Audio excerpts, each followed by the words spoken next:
قرآن مجید میں 5 جگہ اللہ کے حق کے بعد فوراً والدین کا حق ہے. وَقَضَىٰ رَبُّكَ أَلَّا تَعْبُدُوا إِلَّا إِيَّاهُ وَبِالْوَالِدَيْنِ إِحْسَانًا. تیرے رب نے فیصلہ کر دیا ہے کہ اس کے سوا کسی کی بندگی نہیں کرو گے اور والدین کے ساتھ نیک سلوک کرو گے. اللہ کے حکم کے بعد، اللہ کے حق کے بعد والدین کا حق ہے. سورہ لقمان میں انشکر لی ولوالدیک، شکر ادا کرو میرا بھی اور اپنے والدین کا بھی.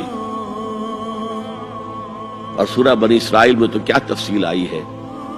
اما یبلغن عندک الکبر احدہما او کلاہما فلا تقل لهما اف ولا تنہرہما وقل لهما قولا کریما واخفض لهما جناح الذل من الرحمۃ وقل رب ارحمہما کما ربیانی صغیرا. اگر تمہارے والدین میں سے ایک یا دونوں تمہارے پاس بڑھاپے کی عمر کو پہنچ ہی جائے، انہیں کبھی اف تک نہ کہنا، دل نہ توڑنا ان کا، چھاتی چوڑی کر کے بات نہ کرنا، ان سے کندھے جھکا کر بات کرنا، ادب سے گفتگو کرنا. قل لہما قولا کریما واخفض لہما جناح الذل من الرحمہ، اپنے کندھوں کو جھکا کر رکھنا. اور پھر پہ کہنا، اللہ سے دعا کرنا، رب ارحمہما کما ربیانی صغیرا، پروردگار میرے ان والدین پر رحم فرمائیو جیسے کہ انہوں نے مجھے پالا تھا جبکہ میں چھوٹا سا تھا. تو خاندان کے نظام کو مستحکم کرنے کے لیے 3 ڈائمنشنز ہیں. جیسے ایک کمرہ ہے، چوڑائی ہے، لمبائی ہے، اونچائی ہے. پہلے تو شوہر اور بیوی کے درمیان بانڈ آف لو.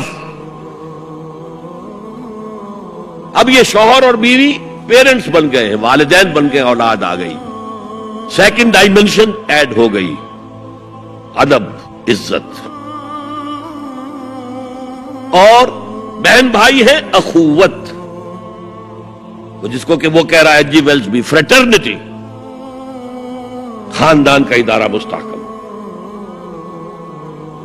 یہاں ایک نقطہ اور بیان کر دوں. لیگل لیول پر بیوی کے حقوق کم ہیں، شوہر کے زیادہ ہیں. الرجال قوامون علی النساء، سیدھی سیدھی بات ہے اور ہمیں ڈٹ کر کہنا چاہیے. یہ اس سے زیادہ معقول بات کوئی نہیں ہے. کسی ادارے کے 2 سربراہ برابر کے اختیارات والے نہیں ہو سکتے. لیکن اخلاقی طور پر جو ماں کا حصہ ہے،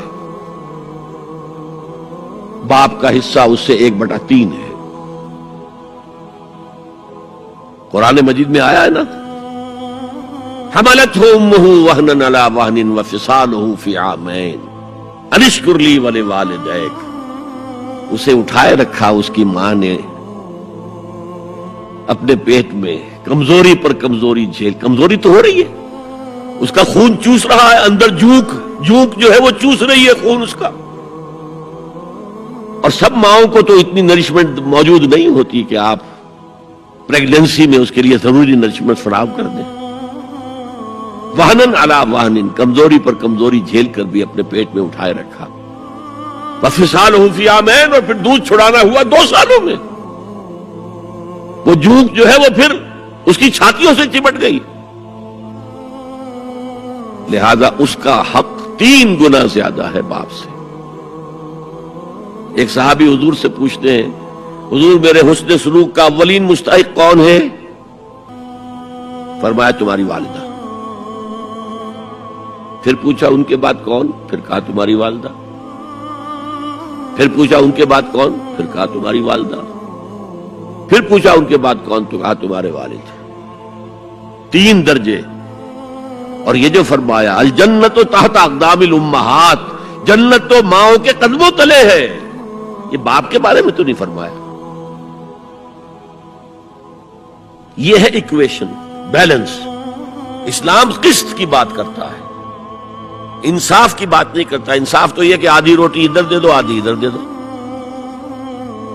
انصاف ہے، یہ اچھی چیز ہے. یہ قسط یہ ہے کہ بوجھ اٹھانا ہے تو جو زیادہ قوی ہے اس کو زیادہ بوجھ دو اٹھائے، اور جو کمزور ہے اسے کم بوجھ دو. یہ قسط ہے. تو اسلام نے عورتوں پر ذمہ داریاں کم رکھی، ان کے اختیارات کم رکھے، لیکن اولاد پر حق ماں کا 3 درجے فائق رکھنا.